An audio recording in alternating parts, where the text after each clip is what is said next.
Usually when we talk about a medical diagnosis, there's um, this profound expectation of precision. Oh, yeah. It's like engineering. Exactly. It's basically engineering. Like you fall off your bike, you break your arm, you go to the hospital. Right. And the doctor pulls up that x-ray, points to that stark, jagged white line against the black background, and just says, there it is. Yeah. It's entirely binary. Like, it is undeniably, objectively a broken bone.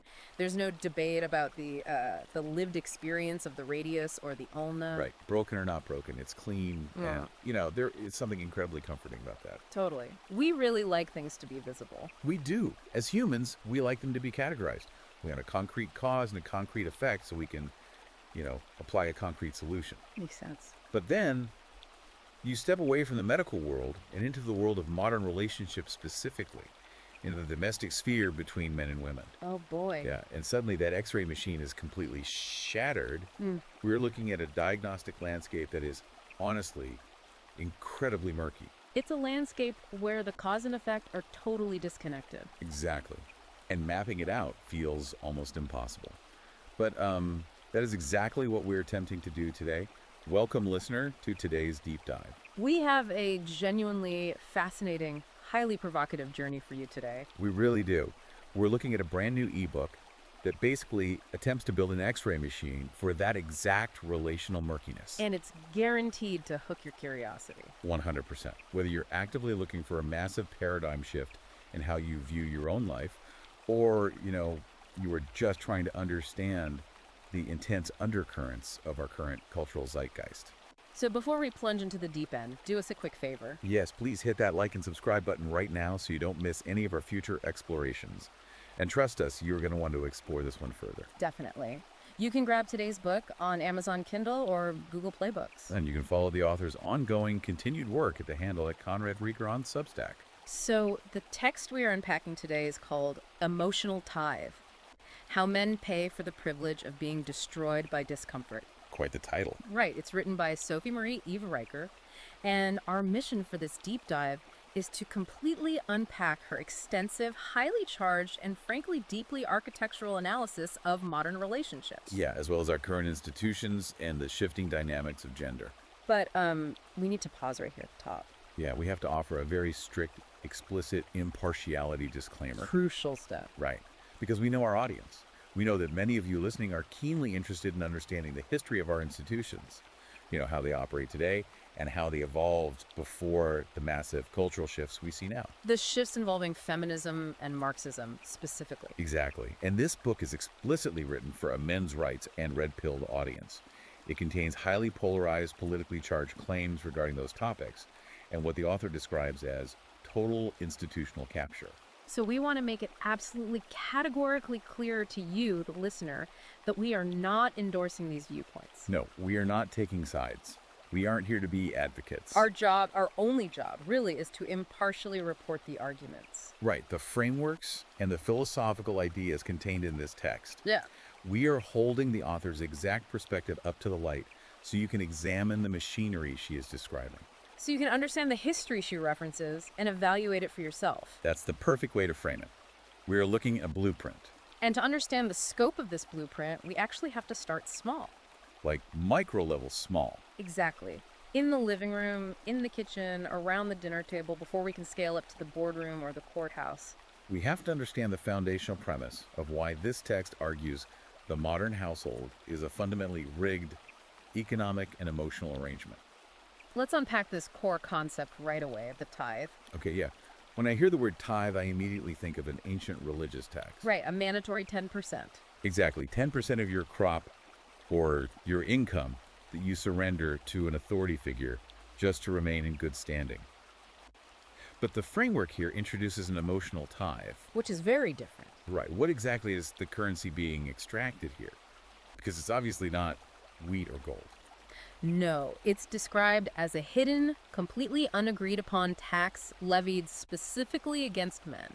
Okay. It's the unpaid, constant labor of absorbing manufactured crises and stabilizing a relational instability that the man did not actually cause. If we look closely at how the text defines this, it's described almost like a sword of Damocles hanging over the modern man's head. Yes, but it's suspended by a single thread of a female partner's shifting mood. That's so precarious. It is. And what makes this analysis unique is how literal it gets regarding the actual cost of this tax.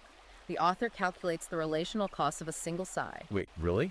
A literal sigh. Yes, we aren't talking about a screaming match. We aren't talking about a thrown plate or an explicit accusation of wrongdoing. Just a heavy, ambiguous exhale from across the room. The text claims that this single sigh costs the man, quote, 6 hours of lost sleep, 2 days of muted speech, and initiates an endless, exhausting psychological audit. Where he is desperately trying to reverse engineer his entire week to figure out what he did wrong. Exactly. It's an entirely invisible economy.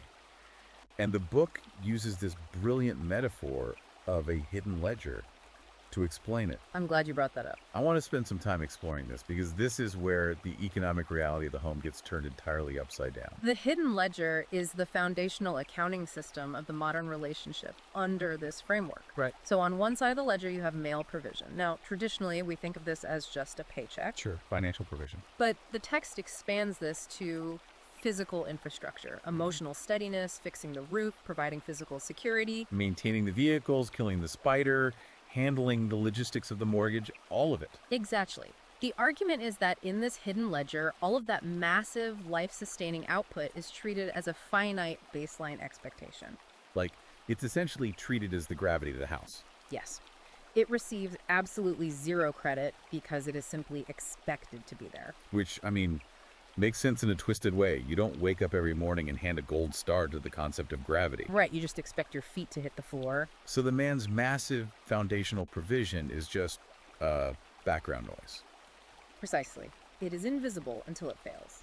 But on the exact opposite side of that ledger is female emotional consumption. Okay, what does that consist of? This is the demand for constant attunement, for validation, for co-regulation of her nervous system. Ah. And this side of the ledger is treated as an infinite demand requiring constant, high-cost maintenance. So the dynamic becomes one where the man is pouring the concrete, framing the walls, and paving the road. But he is simultaneously being heavily taxed because he isn't admiring the sunset from the exact right emotional angle while he's pouring that concrete. Man, I keep picturing a totally rigged banking system. Like, imagine if you have a bank account and every massive deposit you make your paycheck, your grueling physical labor, your steady protection is instantly vaporized the second the teller processes it. Right, the balance always reads exactly zero. Exactly.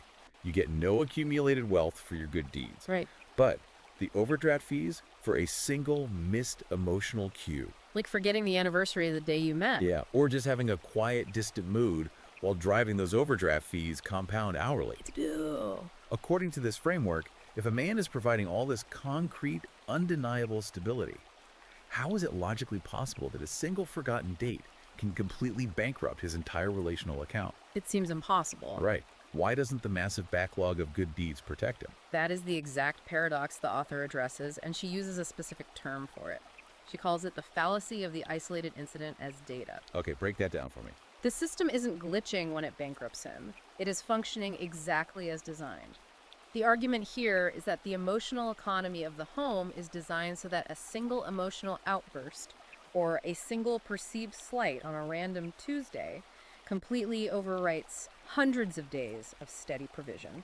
Wow. The emotional spike entirely erases the data of the aggregate. Okay, let's translate that for a second. It's essentially a corrupted hard drive.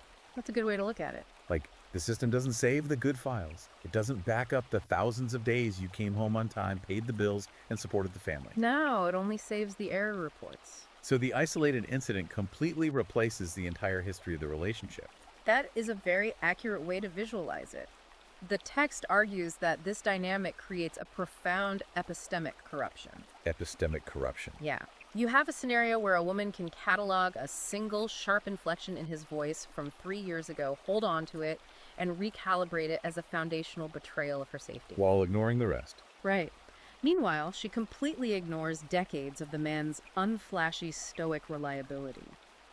His daily labor goes unrecorded in the ledger, But his failure to manage her internal mood is itemized as a permanent, unforgivable debt that she can collect on at any time. Which raises the immediate question of enforcement. Because someone has to collect the debt. Exactly.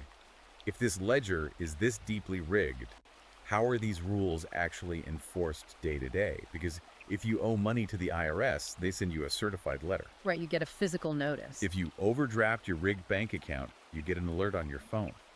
How is this invisible emotional tax collected without a physical paper trail? It's a great question. If an entire generation is conditioned to accept this, there has to be a mechanism. The mechanism is what the text brilliantly calls the HR of the heart. HR of the heart, that's so descriptive. The author argues that the modern home has undergone a structural transformation.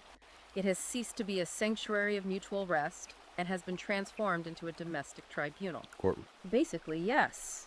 But it's a terrifying kind of courtroom where, quote, mood is the law, your defense is the crime, and the sentence is rehearsed before the accusation is even articulated. That is such a chilling concept. The idea that someone's internal comfort level is being conflated with constitutional rights. It is a massive linguistic and cultural shift. In a healthy dynamic, comfort is a negotiated privilege. We work together to make each other comfortable. Right, it's cooperative. But when comfort is demanded as statutory law, when I feel uncomfortable is treated the same as you have violated my civil rights, the household becomes what the author terms a welfare state for the nervous system. A welfare state for the nervous system. Exactly. The man is mandated to continuously subsidize her emotional peace using his own autonomy as the currency. And the jurisdiction of this court must be impossible to satisfy. It is, because it relies on telepathy as jurisdiction. Telepathy, meaning the literal expectation that a man must be able to read his partner's mind to avoid the tax. You got it. The hidden premise of this emotional jurisdiction is the romanticized, deeply toxic idea that true love requires mind reading. Right. If you love me, you'd know. Exactly. The man is expected to intuitively guess the unspoken offense that has caused the sigh or the sudden silent treatment over dinner. And if he guesses correctly. Say he figures out she's mad about how we loaded the dishwasher. The text says he doesn't get credit. Instead, he is accused of playing games because if he knew what was wrong, he should have fixed it before she had to sigh. Oh, wow. So guessing right is literally a crime. It is. And guessing wrong. If he guesses incorrectly or simply admits he has no idea why she's upset, he is accused of weaponized incompetence, ignorance, and a total fundamental lack of empathy. It's a perfect trap. Heads I win, tails you lose. There's literally no right answer. None. Which brings us to this specific acronym the author unpacks. And I think this is one of the most practical, recognizable mechanics in the entire text. Oh, absolutely. The JD cycle. Yes. JADE. Justify, argue, defend, explain. Let's really break down how this works in real time. The JD trap is crucial. It originates from therapy models designed for managing highly manipulative or high-conflict personalities. But the author maps it directly onto the everyday domestic tribunal. Right. When a man is accused of an atmospheric, totally unmeasurable crime, something vague like, you're making me feel unsafe, or you've been emotionally distant lately, his natural, rational, masculine instinct is to state facts. Because he wants to fix it. Exactly. He tries to justify, argue, defend, or explain his actions logically to clear his name. Right, he treats it like a normal courtroom. He brings concrete facts to what is fundamentally a feeling fight. Which is his first mistake. Let's do a hypothetical here.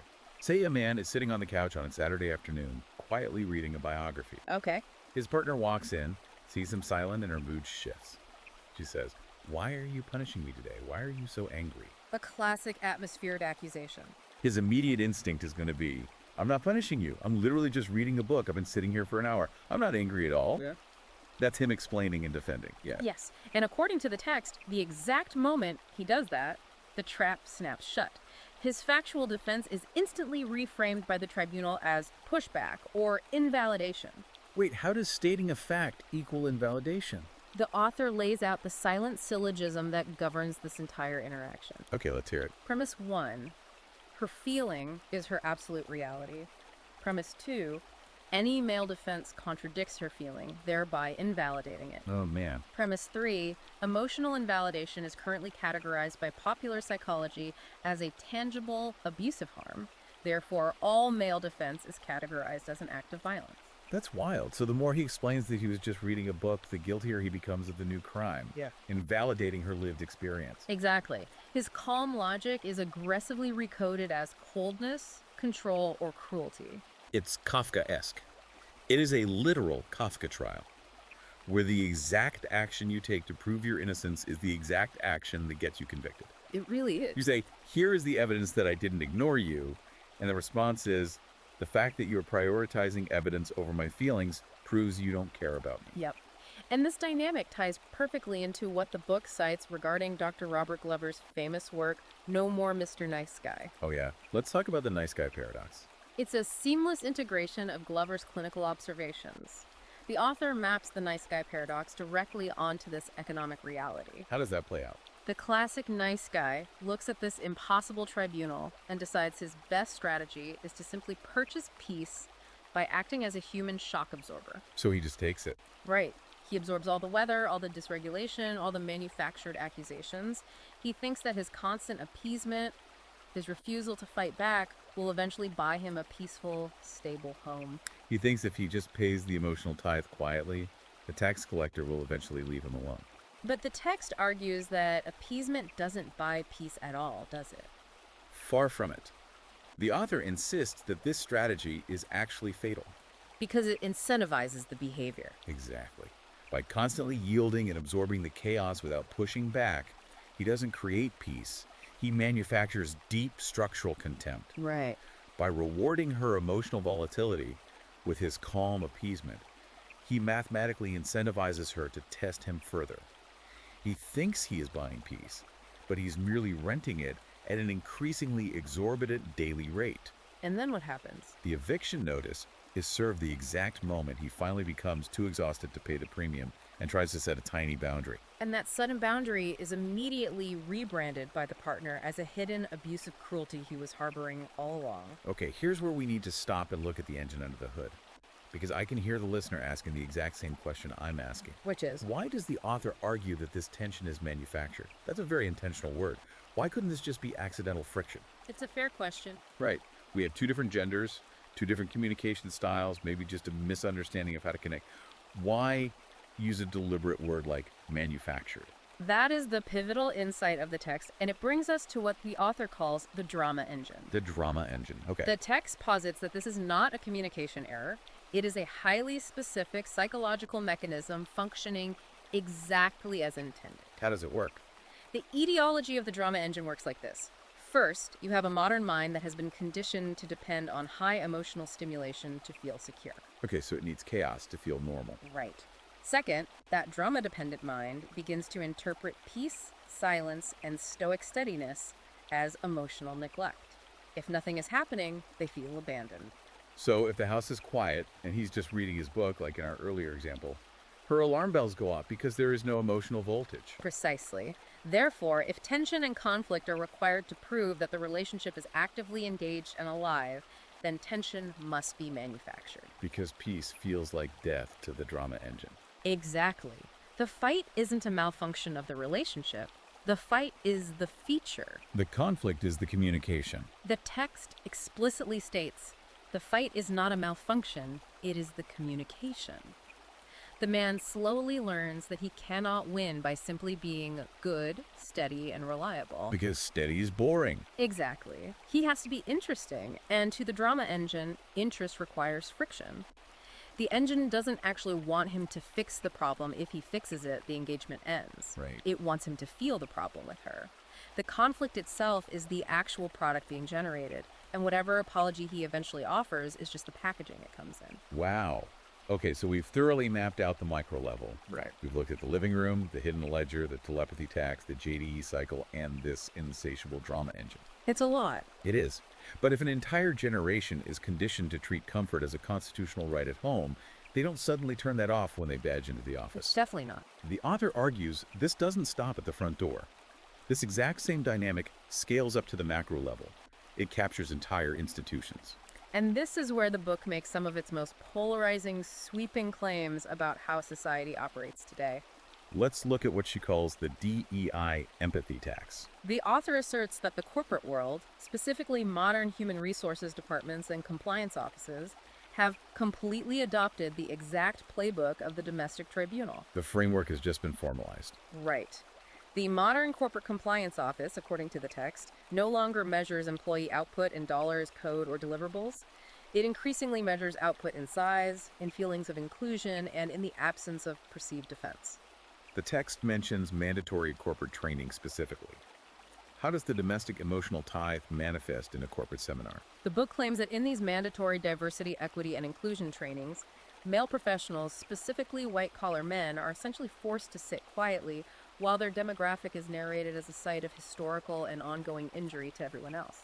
So they just have to take it. Yeah, they are allegedly forced to validate grievances about their own displacement and practically apologize for their baseline existence or success. And if they don't, If a man refuses to perform this emotional theater, or if he asks for data to back up the claims being made in the seminar, his request for evidence is documented as resistance or creating a toxic environment. because questioning the feeling is a crime. Right. The institution is extracting emotional compliance in exchange for the illusion of corporate inclusion. And this brings us to a really fascinating sociological concept the author leans on, the gamma bias. Yes, this is a crucial concept. Let's spend some time here because this explains the why behind the corporate shift. What is the gamma bias, and why are human beings wired this way?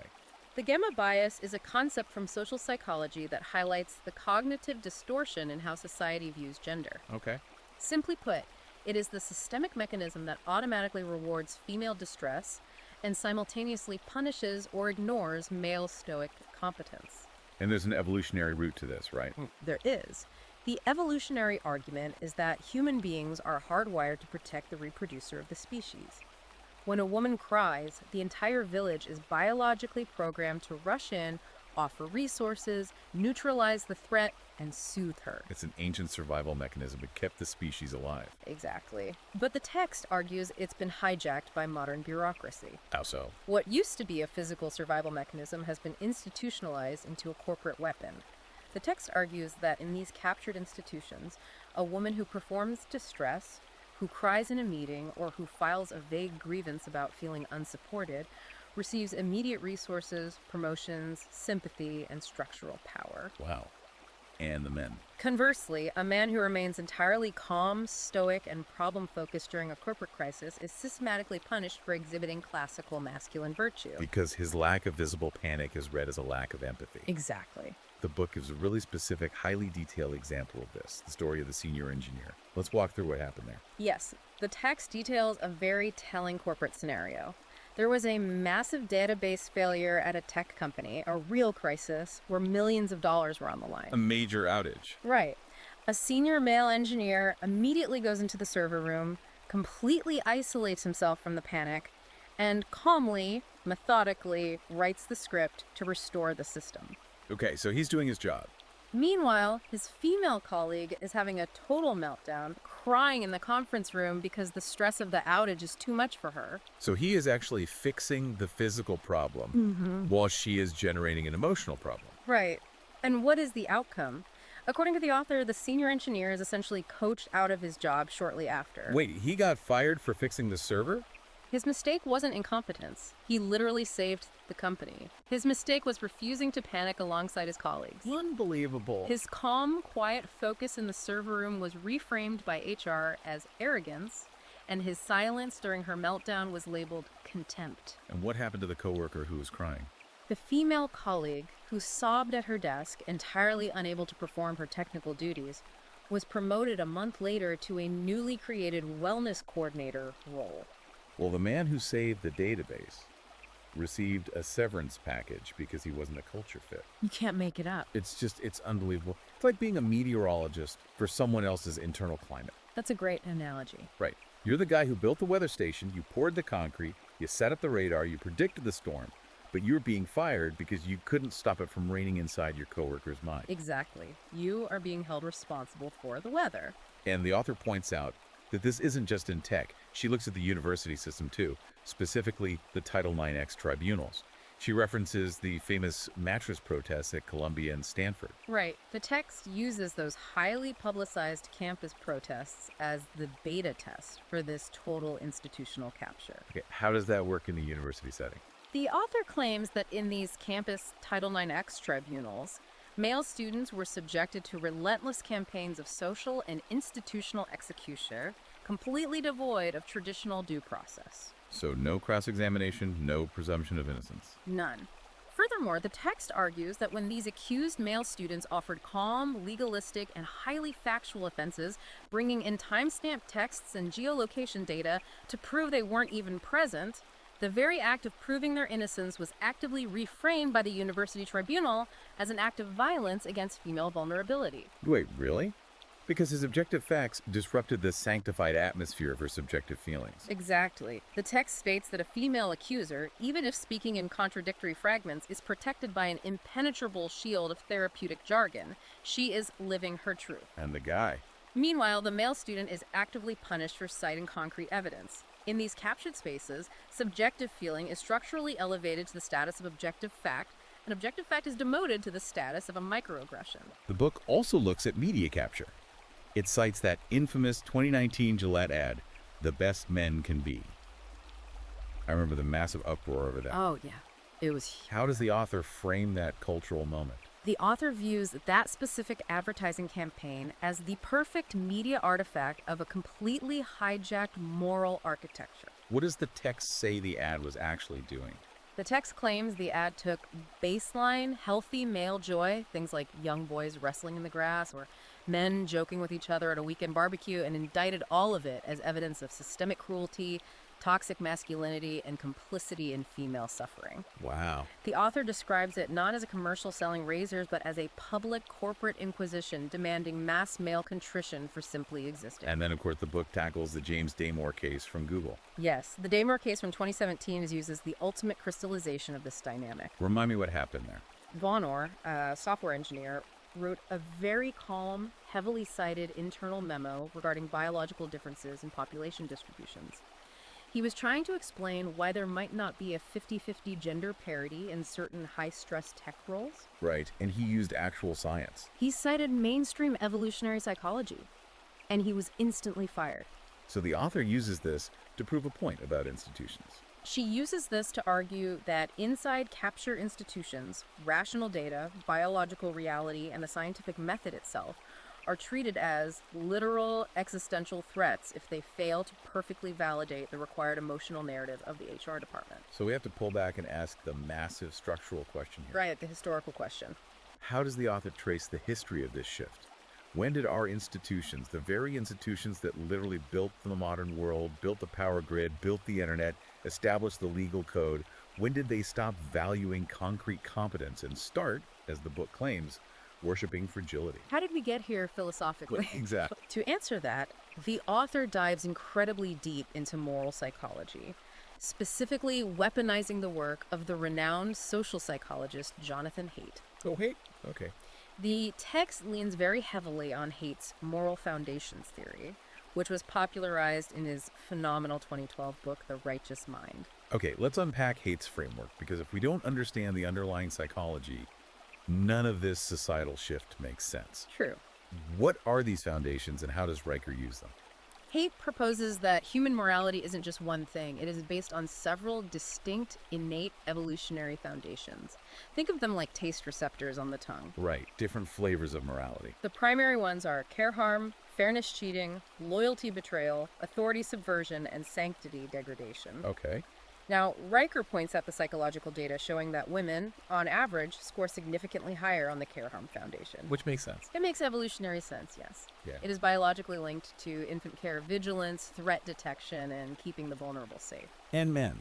Men, on the other hand, typically score much higher on the foundations of loyalty, authority, and sanctity, which are required for building large-scale structures, defending borders, and maintaining civilizational order. And the author's core claim is that this care arm foundation hasn't just been emphasized, it's been hijacked. Completely weaponized and isolated. The text argues that a post-1970s feminist ideology combined with Marxist critical theory to capture the single moral pillar care harm and elevate it above all the others, completely erasing and pathologizing the male-coded foundations. So the other foundations are basically outlawed. Under this new regime, loyalty is called tribalism, authority is called fascism, sanctity is called bigotry. Wow. The author states that modern progressive politics obsessively overweights care harm to turn the entire Western world into a macroscopic daycare center, where the mitigation of female anxiety dictates the law of the land, completely overriding fairness or truth. So compassion, when it is entirely unbound from justice, truth, or authority, actually becomes a weapon of control. That is the exact thesis. The author writes, compassion untethered from objective truth is not virtue, it is sentimental tyranny. The sentimental tyranny. The claim is that this imbalanced framework rewards theatrical dysfunction, incentivizes victimhood, and actively punishes the stoic competence that actually keeps the lights on. But the author goes back much further than hate, right? She traces this collapse all the way back to classical philosophy. Oh, yes. Aristotle, Thomas Aquinas. This is where the book gets incredibly dense, but it's so vital. What does she call it? What the author calls the transcendental audit. The author appeals to the classical transcendentals of medieval and ancient philosophy: being, truth, goodness, and beauty. The foundational concepts. For millennia, these four concepts were considered the load-bearing walls of Western civilization. Truth was defined as the mind's strict conformity to objective reality. And goodness. Goodness wasn't just being nice. Goodness was the pursuit of proper rational order. So what does it actually look like when those load-bearing walls are corrupted, according to the text? How does this philosophical shift play out in a modern boardroom or a relationship? The text asserts a very precise pathology of corruption. Truth has surrendered to relativism. It has been replaced by the concept of lived experience, where the only fact that matters is the one currently being felt by the person claiming victimhood. So reality is totally subjective now. If I feel you were aggressive, then you were aggressive, regardless of the decibel level of your voice. What about goodness? Goodness has been reduced to mere emotional appetite, measured solely by the absence of tears or discomfort. Justice has devolved into systemic envy, and being itself has collapsed into nihilism. It's a stark, unyielding, and brutal claim. The author is essentially saying that modern feminism in its current institutional iteration is not an equality movement. No, not at all, according to the book. To quote the text directly, she calls it a hate movement that projects a father complex onto an imaginary patriarchy. And she argues that to achieve this, they had to fundamentally rewire the English lexicon. The rewiring of the lexicon is a major tactical focus of the book. The author argues that words have been captured and hollowed out. Think about the word safety. Right. Safety used to mean physical protection from kinetic harm, a locked door, a seat belt, an alarm system. Now, the text argues safety translates strictly to female emotional comfort and male obedience. And harm no longer means a physical injury, it means male dissent, or bringing factual pushback to a meeting. And trauma, perhaps the most overused word in the modern era, now operates as an unfalsifiable veto card against objective reality. How so? If someone claims trauma, all logical inquiry must instantly cease. It really is like the words we use every single day have been hollowed out. The original objective meaning has been scooped out and they've been refilled with new, weaponized definitions explicitly designed to end debate before it begins. Exactly. But surely, and I have to push back here because this is where the rubber meets the road, surely the legal system acts as a firewall against this. You think so? Right.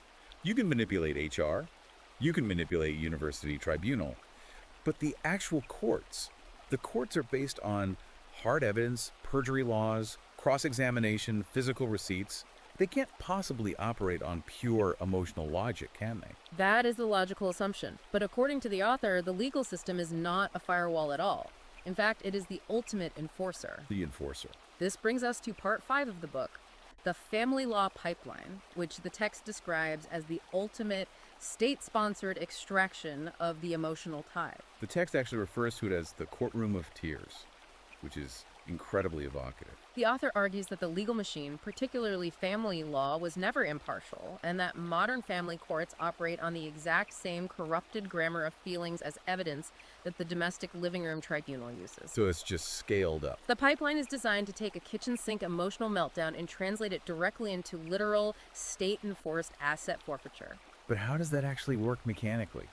You can't just subpoena a feeling. A judge needs to see something concrete. The text claims that the standard of evidence has been entirely subverted. The book argues that vague affidavits of maternal anxiety statements like, "I feel overwhelmed when he is around," or "his tone makes me feel unsafe," are routinely accepted by family court judges as sufficient primary grounds to restrict paternal access to children and extract resources. Just based on a claim of anxiety. If a mother breaks down crying during a deposition and claims she feels unsafe again, using those redefined, weaponized terms we just discussed, her subjective distress is immediately medically notarized and catered to by the power of the state. So the feeling becomes legal fact. In this venue, lived experience legally and functionally outranks physical evidence. And what happens when the man brings in his evidence? Because presumably the sovereign man we talked about is keeping records. If the man attempts to introduce objective facts, text logs, or documentation of his steady historical provision, the text claims he is frequently accused of being litigious, controlling, or weaponizing his privilege. He's punished for defending himself. Furthermore, the text states that the massive bureaucracy of the family court, the guardians ad litem, the parenting coordinators, the independent evaluators, the court-mandated therapists acts as a parasitic industry that feeds entirely on male provision. It literally monetizes the conflict. Okay. It treats the friction as a natural resource to be mined. Exactly. The mother's emotional instability or vague accusations generate the need for the industry, but it is subsidized entirely by the father's forced labor. Wow. Every single unverified claim of anxiety generates a new layer of mandatory mediation, a new court docket, a new psychological evaluation, and a new billing hour. The system requires the conflict to exist so it can continue to bill for it. And this leads to what the author calls the double standard of provision, which might be the most economically terrifying concept in the entire book. Oh, it's bleak. The book asserts that the state demands absolutely flawless, uninterrupted male financial provision. The father must pay the mortgage, pay the child support, and maintain the infrastructure. He has to fund the whole thing. The state demands he pay for the roof over her head, while simultaneously subsidizing her unchecked emotional consumption, often legally barring him from stepping inside the very house he pays for, based solely on her claim of feeling overwhelmed.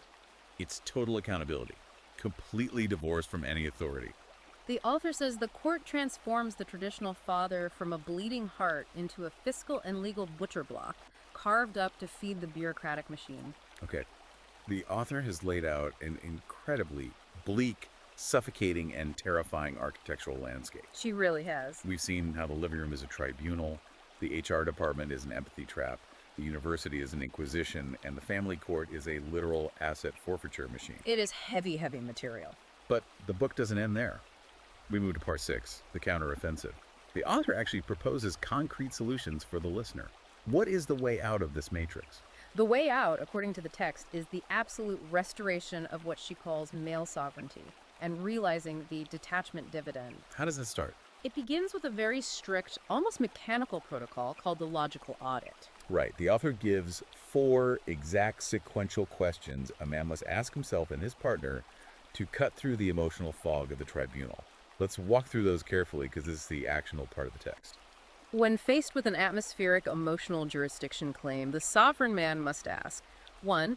What is the specific physical task being requested? Okay. 2. What is the objective, measurable standard of completion for that task? 3. Where is the tangible reciprocity for the male labor being expended? And the 4th. And 4. How is this entire demand objectively measurable by a third party? Wow. It forces the atmospheric, vague complaint down into concrete, undeniable reality. It forces the ghost into a physical body. Exactly. It forces the emotional claim into the court of physical facts. If the claimant cannot clearly answer all 4 of those questions, the author advises the man to simply, quietly decline to pay the tithe. He must refuse to engage. And this ties directly into refusing that Jade E cycle we talked about earlier. No justifying, no arguing, no defending, no explaining. The mandate is for ruthless, unemotional, plain speech. Give me an example of what that looks like. The book gives a great practical example of how to break the cycle. We talked earlier about the man reading quietly and his partner accusing him of being distant to punish her. Right, the mind-reading telepathy tax where his silence is criminalized. In the old paradigm, the nice guy paradigm, he launches into a 5-minute defense of his emotional history to prove he isn't angry. He begs her to believe he is just reading. And that traps him. In the new paradigm of male sovereignty, he simply states the concrete fact and demands the objective warrant. He looks up and says, I am reading a book. What exact specific words or physical actions indicate to you that I am punishing you? Just straight up asking for the evidence. He repeats the accusation calmly, forcing the absurdity of it into the light. And when no physical evidence materializes, because there is none, the theater loses its audience. He goes back to reading. It's like dropping the rope in a tug of war. That's a perfect analogy. The entire game of tug of war only works, it only generates tension, if you agree to pull back on your end. If you just open your hands and drop the rope, the other person goes flying backward and the game is instantly over. Exactly. But I have to ask, doesn't the author worry that this extreme stoicism, this intense male sovereignty and refusal to engage emotionally will just lead to a cold, dead relationship? Won't it just result in total isolation? The author brilliantly anticipates that exact objection.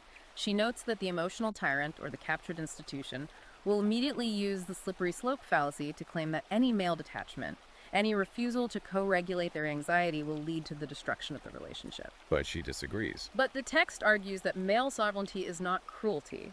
It is not abuse. It is simply the necessary architectural shift from reactive, anxious survival to proactive, rational order. So what does a sovereign man actually do day to day to maintain this order? He becomes an archivist of his own life. He documents facts. He keeps a literal ledger of dates, tasks, and timestamps. He builds his own actual ledger. He maintains strict digital privacy, treating every text message and email as potential tribunal evidence.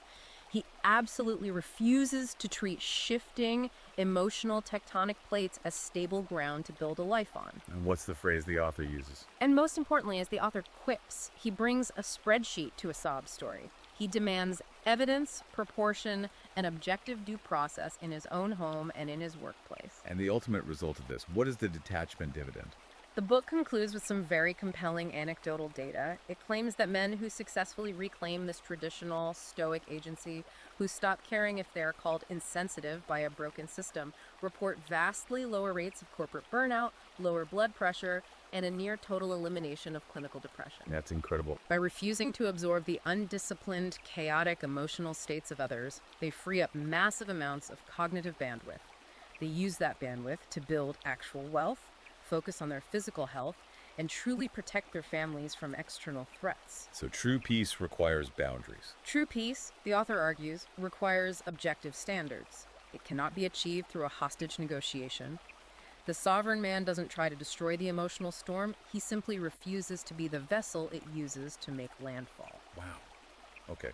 We have covered a truly massive amount of ground today. We really have. We journeyed from the microeconomics of a single sigh and the hidden ledger of the domestic emotional tithe, all the way up to the total institutional capture of corporate HR departments, university tribunals, and the asset forfeiture machine of the family court system. Ooh, it's quite the scope. We looked at the philosophical decay of the transcendentals, and we ended with the author's proposed return to classical, objective male sovereignty, demanding receipts and refusing the JD cycle. It is a dense, provocative journey, but the core thesis remains entirely unyielding throughout the text. That the modern system taxes male steadiness to fund female volatility, and the only way to stop the extraction is to simply stop recognizing feelings as legal tender. Yes. It leaves me with a final, really provocative thought, something that wasn't explicitly spelled out in the text, but builds right on top of this massive source material. What's that? If this author is right, if the entire bureaucratic, legal, and relational economy of the modern West runs on the fiat currency of emotional distress and manufactured victimhood, Right. what happens to society if men simply stop recognizing the currency? That's a big question. Right? If millions of men simultaneously drop the rope, demand objective receipts, and absolutely refuse to pay the emotional tithe, does the whole bureaucratic system just collapse into total insolvency? Or does it finally, painfully, force a return to actual rational reciprocal partnership? That is the ultimate question of systemic leverage, and it's a question every listener will have to answer for themselves. It really is. Thank you so much for joining us on this incredibly deep exploration. Remember to hit that like and subscribe button right now so you don't miss our next deep dive into the ideas shaping our world. Definitely do that. And we strongly, strongly urge you to check out the book for yourself. It is called Emotional Tithe: How Men Pay for the Privilege of Being Destroyed by Discomfort. It is available right now on Amazon Kindle and Google Play Books. Go explore these highly polarizing, fascinating arguments for yourself and see how they apply to your own X-rays. And be sure to direct your browsers to follow @ConradSriker on Substack for the author's ongoing analysis. It's a text that absolutely demands you look at the architecture of your own life and ask yourself who is pouring the concrete and who is collecting the toll. It certainly is, because at the end of the day, when you step into those incredibly murky relational waters, you can't rely on the easy answers anymore. The jagged line isn't cleanly displayed on a screen, it's hidden deep in the ledger. You just have to know how to read the math. Thanks for listening.